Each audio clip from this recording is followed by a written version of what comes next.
전 세계의 시선이 베트남 하노이에 쏠려 있습니다. 트럼프 대통령과 김정은 위원장이 오늘 저녁 친교 만찬을 시작으로 세기의 2차 핵담판을 시작합니다. 네, 이번에는 미국이 요구하는 비핵화와 북한이 원하는 상응 조치에 대한 구체적인 합의가 이뤄질지 주목되고 있는데요. 오늘 두 분의 전문가 모시고 자세한 이야기 나눠보겠습니다. 민정훈 국립외교원 교수, 이인배 협력안보연구원장 나오셨습니다. 안녕하세요. 안녕하십시오. 안녕하십니까. 안녕하십시오. 오늘 하루 일정을 먼저 좀 살펴봐야 될 것 같은데 트럼프 대통령 같은 경우에는 오전부터 상당히 바빴습니다. 베트남 총리 또 주석을 함께 만나면서 여러 가지 이야기를 좀 나눴는데 이 행보에 좀 담긴 뜻을 먼저 들어보겠습니다. 사실 베트남은 우리는 사실 이제 베트남에 와서 이 북한 핵 문제에 온통 집중이 되어 있지만 미국의 세계 전략 속에서의 베트남은 더 특별한 또 의미가 있습니다. 중국의 1대1로를 방어하고 막는 차원에서의 인도 태평양 전략, 미국이 가진 인도 태평양 전략에 있어서 베트남이 지정학적 위치가 굉장히 중요하게 자리 잡고 있거든요. 지난해 3월에는 다낭항 후보로도 이번에 정상회담 때 후보지로도 거론된 적이 있었잖아요. 다낭항에 칼빈선호 항모가 들어가서 직접 들어간 적이 있었습니다. 사실 획기적이었죠. 그렇게 한 이유가 뭐냐면은 미국이 중국을 일단 동남아에서 세력의 확장을 이제 방어하게 차단하기 위한 조치로 이렇게 전략적으로 그렇게 했거든요. 그런 차에서 본다면 미국으로서는 북한 핵 문제도 중요하지만 중국을 상대하는 측면에서도 베트남에 대한 좀 주목이 되는 그런 부분이 있습니다. 그 부분에 하나 좀 주목해 봐야 될 것 같고 이번에 하나 또 서명한 것을 보면은 무역협정을 서명을 했습니다. 그 이야기는 뭐냐면은 이제 베트남을 미국과 더 경제적으로 더 협력 관계를 좀 밀착시켜 놓은 건데요. 앞서 말씀드린 것처럼 중국에 대한 대응책으로도 중요하지만 북한에게 있어서도 일단 관계가 획기적으로 개선되고 나면 이렇게 경제적인 협력 관계를 통해서라도 일단 북한의 미래를 밝게 조성해 줄 수 있다라는 또 상징적인 의미도 있다. 그렇게 볼 수 있겠습니다. 네, 민정훈 교수님도 얘기를 해주시죠. 네, 원장님 말씀 잘해주셨는데요. 북한과 미국 모두 이번에 두 가지 목적을 가지고 베트남에 왔습니다. 그래서 북미 정상회담이 가장 큰 목적이고요. 이와 더불어서 베트남과의 어떤 정상회담을 하는 거거든요.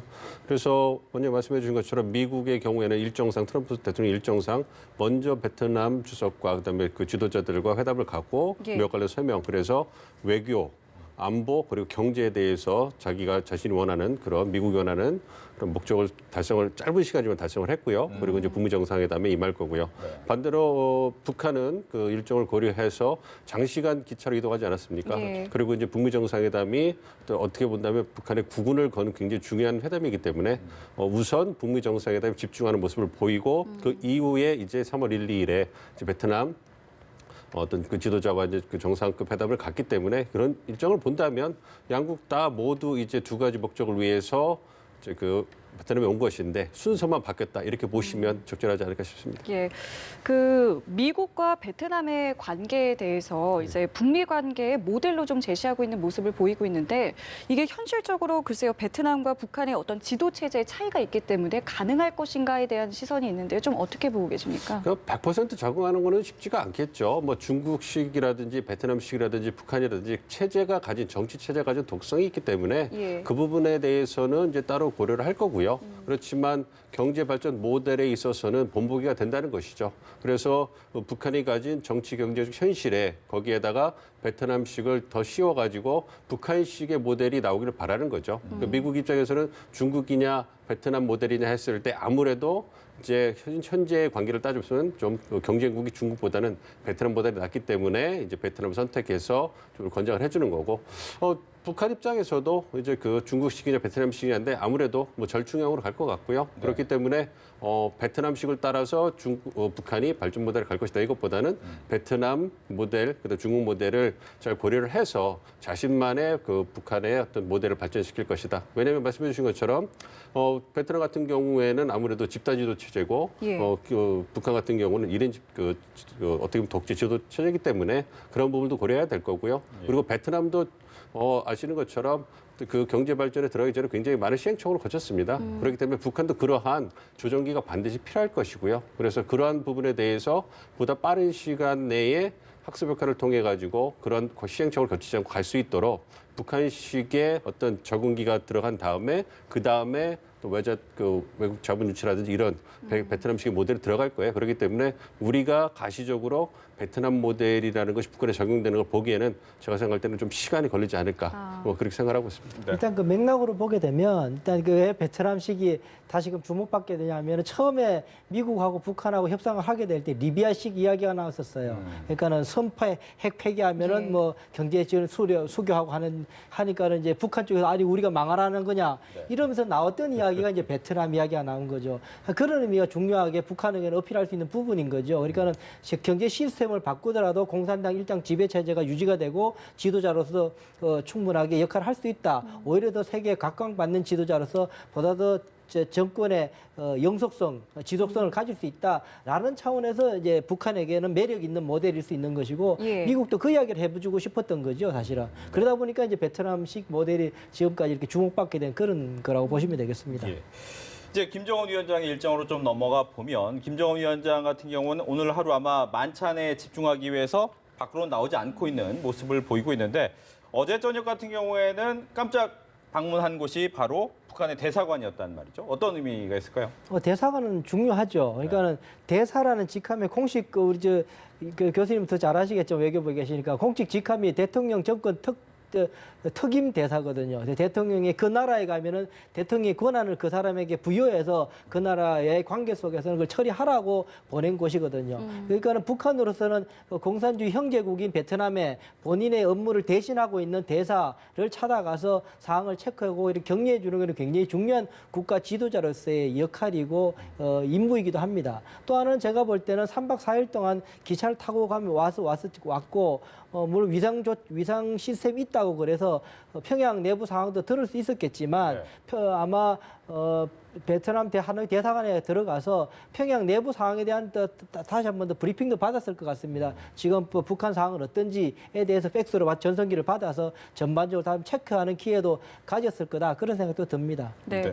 이 반대로 수행단은 좀 바쁜 일정을 보낸 것 같아요. 경제 시찰에 나선 것으로 보고 있는데 좀 어떻게 보셨습니까? 그러니까 그 김정은 위원장은 국가의 정상이기 때문에 이제 의전 때문에 움직이기가 쉽지가 않은 거예요. 그래서 비공식 일정을 수행하는 소화하는 것으로 이제 마무리를 짓지만 이제 수행단은 좀 자유롭죠. 그렇기 때문에 그 외교, 안보, 경제난을 다 대동해서 오지 않았습니까? 예. 그러니까 그 짧은 시간에 최대한의 어떤 효과를 거두기 위해서 이제 움직일 수 있는 것이죠. 그래서 이제 장관급들이 와서 이제 그 베트남 그 카운터파트들과 움직이면서 뭐 경제 시찰이라든지 아니면 화롱배도 봤다고 하니까요. 네. 그러니까 관광과 경제 부분에서 이제 배우는 거죠. 그러면서 이제 베트남 카운터파트들과 이제 그 안면도 하면서 이제 친선도 도모를 하면서요. 이제 배우는 과정입니다. 그리고 오늘 만찬도 이제 베트남 서기장, 지금 의전을 담당하는 그런 분이 나와서 얘기를 하는 저녁까지 할 그런 예정이기 때문에 그런 과정을 거치는 것이죠. 그래서 좀 자유롭게 목적에 충실하게 이제 관광, 경제, 그래서 경제 목적에 이제 충실하게 이렇게 움직임을 보이는 거죠. 네. 뭐 경제하고 관광 얘기를 하셨으니까 과거에 이미 이제 북한에서는 금강산 관광뿐만 아니라 여러 가지 이제 시도를 많이 해왔었는데 좀 변화가 더 생길 수 있을 가능성이 있습니까? 이번 시찰을 통해서? 있겠죠. 사실은 가장 북한으로서는 그 욕심을 내고 있는 그 경제 사업 중에 하나가 뭐냐면 그 관광 사업입니다. 다른 사업들은 산업 사업들은 산업 기술을 축적해야 되고 생산물을 내야 되고 그것이 판로가 개척돼야 되고 그 다음부터 경제적인 이제 이익들이 도모되는 것이지만 예. 관광 사업 같은 경우 열려서 이제 관광객만 들어온다 그러면 당장 이제 캐시가 생기는 그런 사업이니까 굉장히 욕심이 날 만한 사업이죠. 특히 그것뿐만 아니라 지금 단지 원산 갈마지구는 대단위로 지금 조성되고 있거든요. 호텔과 아주 고급 숙박시설 펜션까지 굉장히 잘 돼 있는 상황이거든요. 그래 된 상황이기 때문에 거기하고 금강산하고는 멀지도 않고요. 그렇다면 일단 북한으로서는 김정은 위원장으로서는 이 관광 사업을 통해서 뭔가를 해보려고 많은 구상을 열심히 갈마지구는 뭐 수시로 드나들면서 1호 지시를 내렸던 곳이거든요. 예. 그러다 보니까 거기에 대한 여러 가지 열정을 가지고 있는 상황이고 그것을 어떻게 풀려고 굉장히 지금 노력하고 있는 상황입니다. 그런 측면에서 봤을 때 하롱베이나 이렇게 다니는 것은 굉장히 중요한 의미가 있다고 볼 수 있겠죠. 근데 이제 뭐 저도 뭐 베트남도 가보긴 했지만 전혀 그러니까 워낙 많은 관광객이 들어오다 보니까 그 사회주의 체제 또는 공산주의 체제라는 것을 느끼지 못할 정도로 많이 변화를 해버리거든요. 과연 북한이 그걸 받아들일 수 있을까에 대해서는 또 의문이 생기더라고요. 받아들일 준비를 하는 것이죠. 그러니까 국가의 어떤 명운을 봤을 때 더 이상 현재의 체제로서 경제 체제로서는 이제 나아갈 수가 없으니까 이제 어떻게 이제 김정은 위원장 결단을 내리고 정치 체제는 현재의 어떤 그 독재 체제를 이어가지만 이제 경제 체제는 자본주의 체제를 받아들여서 절충식으로 이제 유지해 나가는 그런 모델을 받아들일 수밖에 없는 상황에 온 것이죠. 그렇기 때문에 그걸 위해서 베트남에서 좀 배워가려고 하는 것이고, 그래서 오늘 그 시찰단이 간 곳이 아무래도 이제 그 하롱베이와 그다음에 그 산업단지 하이펑 산업단지인데 거기에 그 산업단지도 보니까 자동차 공장, 스마트폰 공장, 그다음에 어떤 그 뭐랄까요 식량, 그러니까 농장, 그 비네코 이런 도 질렀거든요. 그러니까 북한이 원하는 것이 무엇인가를 걸 명확히 보여주는 것 같아요. 식량난을 해결하기 위해서 농장에 들렸을 것이고, 그리고 첨단 산업, 그러니까 북한의 우수한 노동력을 바탕으로 해서 이제 북한이 앞으로 추구하고자 하는 그러한 부분을 이제 보여준 거기 때문에 그런 부분에 대해서 이제 아무래도 정치 체제가 다른 상황, 그다음에 경제 체제가 다른 상황에서 새로운 걸 받아들이면 어느 정도의 시행착오는 감수해야 될 겁니다. 그래서 그거를 각오를 하고 이제 첫 걸음을 내딛었다 이렇게 볼 수 있겠죠. 이런 의지를 좀 반영해서 할까요? 이 오수용 부위원장이 이번에 이제 수행단에 참석한 것만으로도 좀 의지를 보여주는 거다라는 이야기가 있더라고요. 그럼요. 오수용 지금 부위원장 옛날 말로 비서죠. 당 비서인데 부위원장이 간 거 사실 그 오수용 부위원장은 계속 그쪽에서 잘 살아요. 전자산업국장부터 전자산업국장을 하고 전자산업상을 하고 부위원장까지 가 있는 사람이 전문 테크노크라시입니다. 전문 관료 출신이거든요. 그래서 북한에 있는 경제 관료 중에 개혁 관료가 3인방이 있는데 박봉주 총리가 있고 부총리로 노두철 국가경제기획위원장을 했던 노두철, 그리고 이제 오수영, 이런 인물들이 북한 내부의 개혁을 드라이브를 실무적으로 담당하고 있는 인물들입니다. 그 중에 한 사람이 이제 온 거죠. 와서 특히나 왕구청에서 교수님 말씀하신 것처럼 하이퐁을 돌려서 전자산업단지를 둘러본 건 중요한 의미가 있는 거죠. 자동차 단지 같은 경우 자동차 산업은 그냥 기계만 아니라 이제는 전자까지 다 포함되는 그 최첨단 산업이기 때문에 그 한 가지만으로도 매우 중요한 의미가 있다라고 생각이 들고, 베트남에게도 선물이 될 겁니다. 베트남이 이제 올 9월달에 출시가 되거든요. 이제 거의 하이퐁에 나오는 이제 아직까지 출시는 안 됐어요. 자동차가. 그러니까 이제 이렇게 세계적으로 주목받게 되면 브랜드 가치도 올라가게 되죠. 그러려고 아마 이렇게 유치하려고 열심히 노력했겠지만 말입니다. 알겠습니다. 이제 오늘 저녁에 있을 만찬 얘기를 좀 해보겠습니다. 6시 반 정도에 김정은 위원장과 트럼프 대통령이 잠깐 1대1로 만난 이후 7시부터 8시 한 반 정도까지 이제 만찬을 하게 되는데, 이게 그냥 만찬이 아니라 친교 만찬이라고 이야기가 되어 있습니다. 친교 만찬은 어떤 역할을 하는 겁니까? 그러니까 이제 여기 관례상 어떤 국제 회의를 한다든가 정상 모임이 있을 때 사실은 만찬을 먼저 하진 않는데요. 근데 이제 만찬을 하는 친교 만찬하는 모임이 뭐냐면, 이 회의나 어떤 다른 국제 행사가 있을 때 웰커밍 디너라고 해가지고 이제 본 회의나 행사가 있기 전날 저녁에 환영하는 입장에서 이제 가볍게 가서 이제 만나는 것이거든요. 그러니까 거기 그 만찬장에서는 주요 의제 이런 부분이 무겁게 다뤄지는 것이 아니라요. 이제 가볍게 친교를 하는 장입니다. 그래서 본 회의에 들어가기 전에 서로가 이제 가벼운 말을 함으로써 이제 신뢰를 돈독하고 이제 어떻게 보면 무거운 분위기를 좀 깬다, 이런 의미가 있는 것이죠. 그래서 말씀해 주신 것처럼 오늘 저녁에 일정을 보면 영어로 하면 원 그리팅이라고 돼 있어요. 그다음에 소셜 디너거든요. 그러니까 20-30분 동안의 어떤 단독 회담이라고 하는데, 그게 단독 회담 이게보다는 그냥 또 친교해서 여기까지 오셔서 수고하셨다. 그리고 여태까지 노고를 취한다. 이렇게 얘기를 하면서 서로가 이제 또 관계, 그러니까 개인적인 관계를 돈독히 하는 그러한 첫 번째 장이 될 거고요. 그 분위기가 이제 친교 만찬, 소셜 디너까지 가가지고 또 분위기를 좋게 만들어가는 역할을 할 것으로 기대를 하고 있습니다.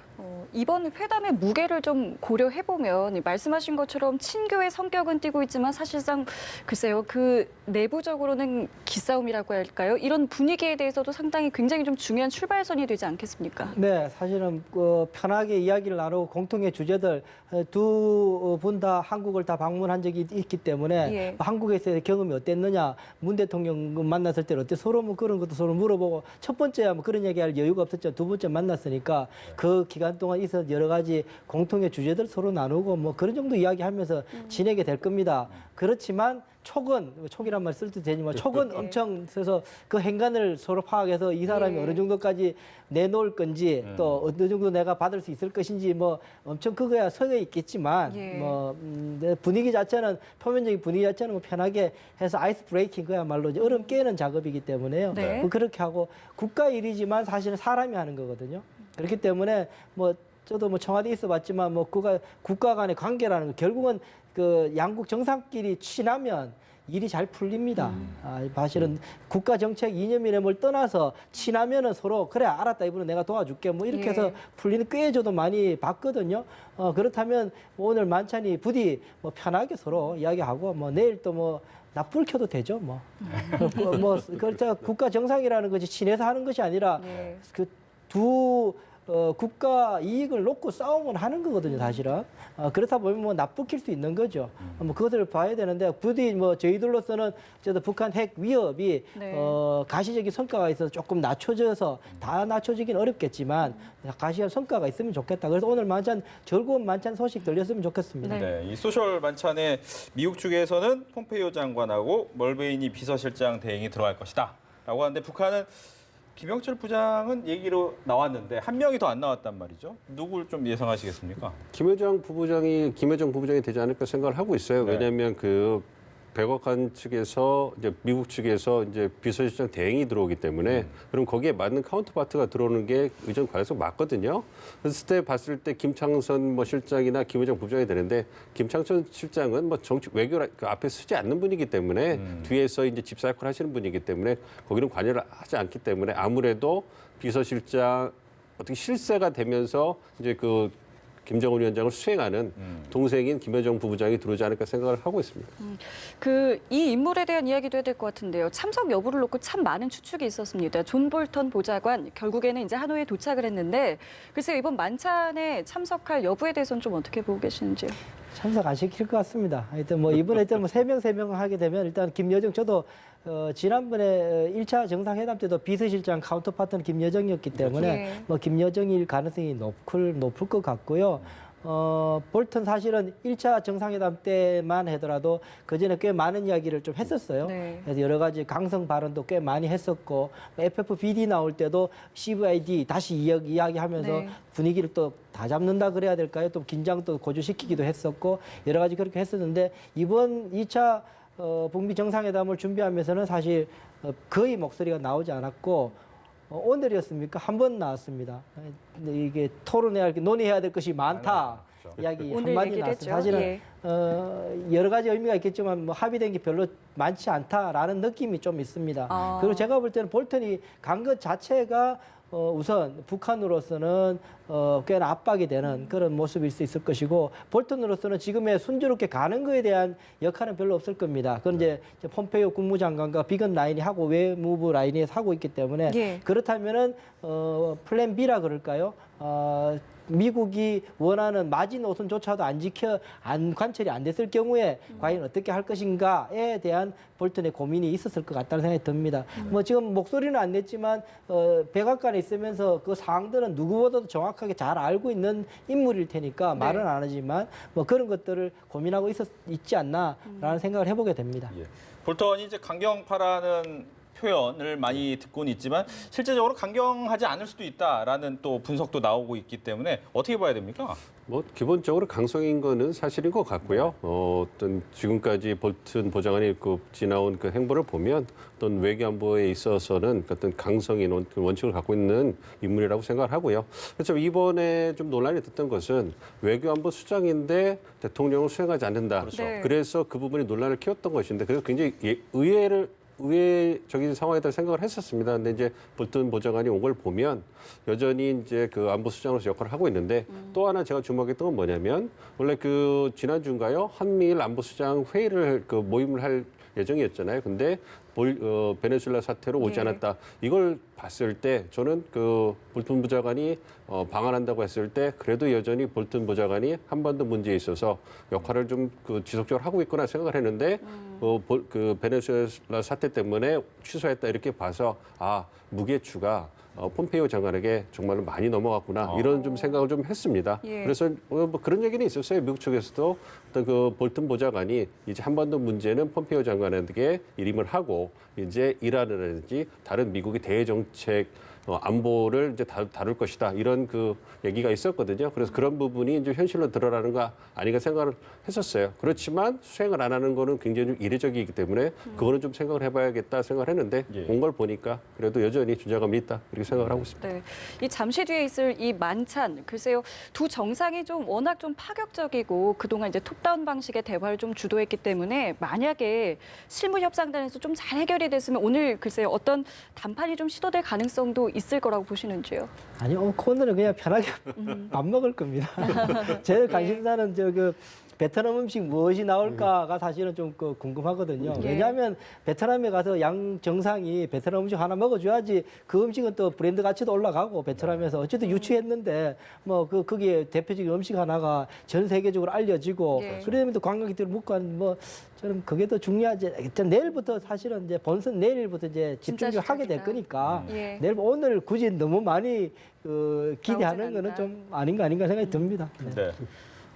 네. 저는 그러니까 그 원장님 말씀에 그 원칙적으로 동의를 하고요. 그렇지만 이제 워딩에 있어서는 뭔가 좀 이렇게 메시지를 던질 수 있는 거는 간간히 줄 수 있다는 생각은 들어요. 그러니까 결단을 내려달라. 나도 준비가 됐다. 이런 원칙적인 어떤 워딩 정도는 할 수 있지 않을까 생각하는데 그 부분에 대해서 뭐 굉장히 파격적으로 오늘 저녁에 뭘 한다. 이거는 뭐 기대하기 쉽지 않고요. 그렇지만 나도 준비가 됐으니 당신도 좀 결단을 내려달라. 이런 식의 원칙적인 어떤 그런 메시지 던지는 거는 가능하지 않을까 생각을 하고 있습니다. 이제 뭐 오늘 저녁에 있는 만찬이 끝나고 내일 본격적으로 이제 회담이 시작되고 협정문에 서명까지 하면 이제 그 내용이 좀 밝혀지겠지만 이제 관심 갖는 가장 큰 내용은 어느 정도 수준에서 이제 협의문, 협상문이 또 나올 것이냐, 도출될 것이냐라는 부분. 그렇기 때문에 뭐 빅딜설, 뭐 스몰딜설 여러 가지가 있는데 어떤 수준까지 좀 나와야 될 것 같습니까?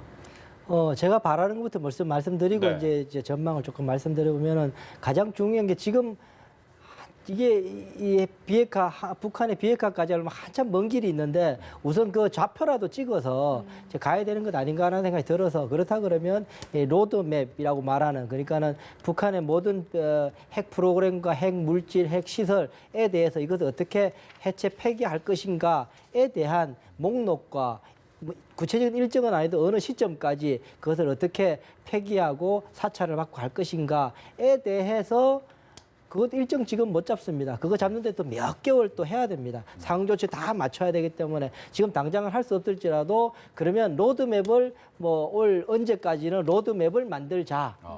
까지만 나와도 일단은 저로서는 뭐 다행이다라는 생각이 좀 드는 부분이 있고요. 예. 지금 현실적으로 보게 되면은 북한에서 내놓을 수 있는 것이 지금 최대치가 영변 정도인 것 같습니다. 그걸로 저는 개인적으로 저는 만족하지는 않습니다만 어쨌든 영변 정도 내놓을 것 같고 그러면은 상응 조치로 미국이 내놓을 수 있는 것은 무엇인가 네. 보면 우선 정치적인 것들을 좀 이야기 좀 많이 하고 있는 것 같아요. 그러니까 다시 말하면 이 연락사무소, 그거는 뭐 1994년에 이미 한번 합의한 바도 있었기 때문에 쉽게 그까지는 갈 수 있을 것 같고요. 연락사무소, 또 하나는 종전선언과 관련돼서 종전선언 그야말로 종전을 선언하는 문구가 들어가기는 어려울 것, 미국도 조금 부담스러워하는 부분이고 그래서 굳이 북한에서 원하는 북한의 미국의 무력 공격 이상에 대해서는 공개적으로 대통령이 사실은 그걸 벌써 이미 한 3번 정도 불가침 선언을 미국이 북한한테 약속을 해줬거든요, 문서로. 예. 그래서 뭐 핵무기뿐만 아니라 재래식 무기로라도 북한을 침공할 위협할 의사가 없다라는 것을 다시 한번 트럼프 대통령이 해주는 수준에서 하는 정치적인 약속을 몇 개 좀 해줄 가능성이 높다. 그리고 경제적으로 뭐 북한은 사실은 경제적으로 원하는 것이 많을 것 같은데요. 지금으로서는 지금으로서는 뭐 쉽게 내줄 수 있는 건 인도적 지원 정도인 것 같고요. 제가 볼 때는 그 이상 내주기가 조금 미국으로서 좀 불편한 부분이 있습니다. 왜냐하면 트럼프 대통령 머릿속에 어떤 생각이 있느냐면 경제 제재를 털어지고 있는 한 김정은 위원장을 또 만날 수 있다. 협상 테이블에 앉힐 수 있다라고 생각을 합니다.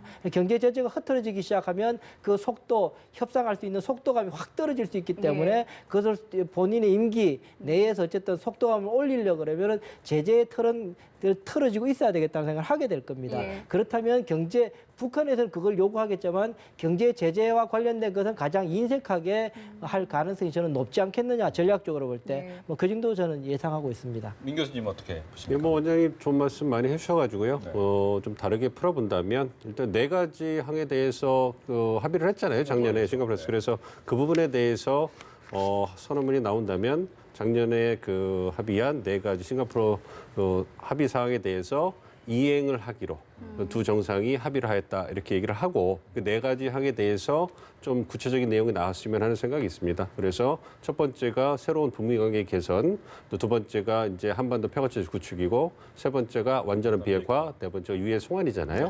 그 부분에 대해서 어떻게 이행을 해나갈 것인가에 대해서 이제 선언이 나오기를 바라는데, 그러니까 그거의 그 수준을 주기 위해서 가장 중요한 것은 북한의 비핵화 조치겠죠. 그러니까 근데 지금까지 들리는 소식과 정보 이런 걸 다 고려를 해서 좀 생각을 해본다면 원장님 말씀해 주신 것처럼 영변 핵시설 폐기는 논의가 되는 거고 있다고 좀 생각이 되고요. 이와 더불어서 미국 측이 중요하게 생각하는 게 뭐냐면 핵 미사일 생산의 동결입니다. 그러니까 이제 최근에 이제 미국 관리가 얘기한 것처럼 WMD 혹은 이제 딜리버리 민스 해가지고 대량 살상 무기의 생산과 또 운반 수단을 갖다가 모두 다 폐기하는 것 이렇게 얘기를 했거든요. 그게 이제 다른 말로 돌리면 핵 미사일 생산의 중단입니다. 동결이기 때문에 이 부분에 대해서 미국 내에서 회의적인 시각이 굉장히 많았고 이 부분이 실질적으로 이행이 된다면 이거 의미 있는 진전이다라고 보는 사람들도 꽤 있어요. 그래서 그 부분이 들어갈 거라고 생각하고요. 그리고 가장 중요한 것은 원장님 말씀해 준 것처럼 영변 핵 시설의 폐기. 그 부분에 대해서 어떻게 폐기를 할 것이고 이제 사찰 어떻게 할 것이 이런 부분에 대해서 아직까지도 그 부분에 대해서 좀 논의를 하고 있다고 생각을 하고 있습니다. 영변 사찰이라는 검증이 굉장히 중요한 부분이기 때문에 의견이 다를 수 있잖아요. 그래서 그 부분에 대해서 논의를 하고 있기 때문에 그래서 이제 그것의 상응 조치로서 아까 원장님 말씀해 주신 것처럼 북미 관계 개선을 하기 위해서 연락사무 설치가 논의되는 거라고 생각을 하고 있고요. 그다음에 평화체제 구축을 위해서 종전 선언이냐 평화 선언이냐 불가침 선언이냐 이게 다 정치적 선언의 성격을 띨 건데 용어는 이제 미국 쪽이 조금 end the war 이런 것보다는 peace declaration에서 평화 선언이라고 얘기할 수도 있고요. 그런 부분 어쨌든 간에 그 부분이 이제 북미 간의 불가침 선언이니까 우리가 생각하는 정치적 의미의 종전 선언이 가능하겠죠. 이제 그런 부분. 근데 또 그다음에 추가 유해 송환 그 논의가 좀 되고 있을 거라고 생각을 하고요. 그다음에 이제 대북 제재 완화는 원장님과 좀 생각이 비슷합니다. 쉽게 미국이 줄 수 없을 거예요. 그렇기 때문에 그런 부분에 대해서는 이번에는 체제 안전 보장, 체제 안전 보장으로 해서 큰 틀에서 합의가 되지 않을까 이렇게 좀 생각을 하고 있습니다. 예, 말씀 이제 두 분의 공통점은 이제 영변 핵시설 폐기까지는 좀 가능성이 있어 보인다라는 부분인데 이제 계속 언론에서 얘기 나오는 이제 플러스 알파 부분인 건데 글쎄 원장님께서는 어디서 좀 한계를 보고 계시는 건지요? 지금까지 이야기 나오는 것을 보게 되면은 딱 김정은 위원장이 이야기하는 수준 이상은 넘지는 않고 있는 것 같습니다. 지금 다 어젠다로 나오고 있는 이야기들은 다 김정은 위원장 입으로 다 이야기한 거였거든요.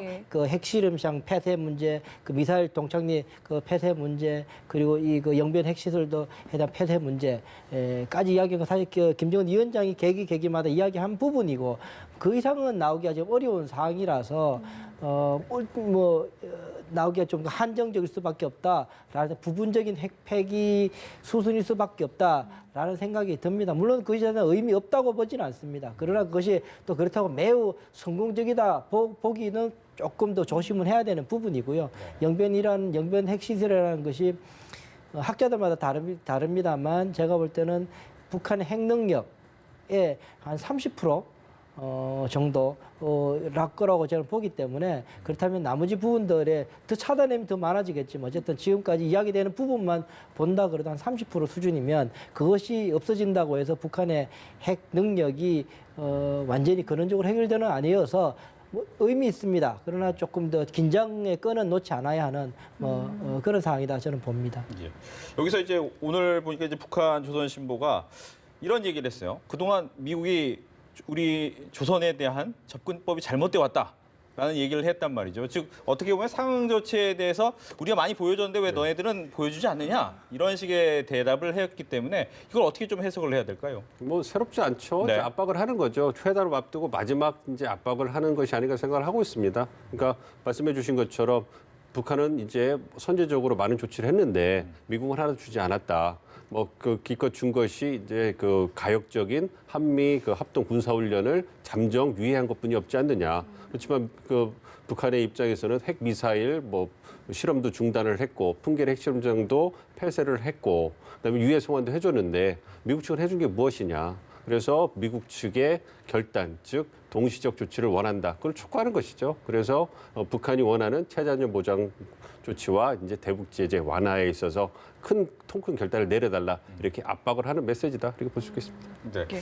뭐 비슷하게 생각하시는 겁니까? 그러니까 북한은 이제 계속 주장하는 게 논조가 뭐냐면 자발적 조치를 할 테니까 내가 원하는 거 달라. 네. 그러니까 조금 아이러니해요. 사실은 북한 쪽에서 거기서 보면은 네가 원하는 거 해줄 테니 내가 원하는 거 달라 이게 아니라 내가 하고 싶은 거 할 테니 내가 갖고 싶은 거 달라 이런 사실은 좀 모습이니까는 미국에서 그냥 그것만 받아들이기에는 조금 불편한 부분이 있죠. 그러다 보니까 끊임없이 그것 때문에 실무성을 지금 계속 하고 있는 거죠. 아니 네. 그것도 의미 있는데 그것만으로는 어쨌든 이 국제사회 설득 구조가 약하니 더 내놔라라고 이야기하는 부분이 계속 생기는 부분이죠. 뭐 그런 맥락에서 이해를 저는 하고 있습니다. 예, 그 두 분께서 이제 아까 상응 조치 이야기하셨을 때 연락사무소 또 종전선언까지는 그래도 좀 합의가 어느 정도 된 것 같다라고 말씀해주셨는데요.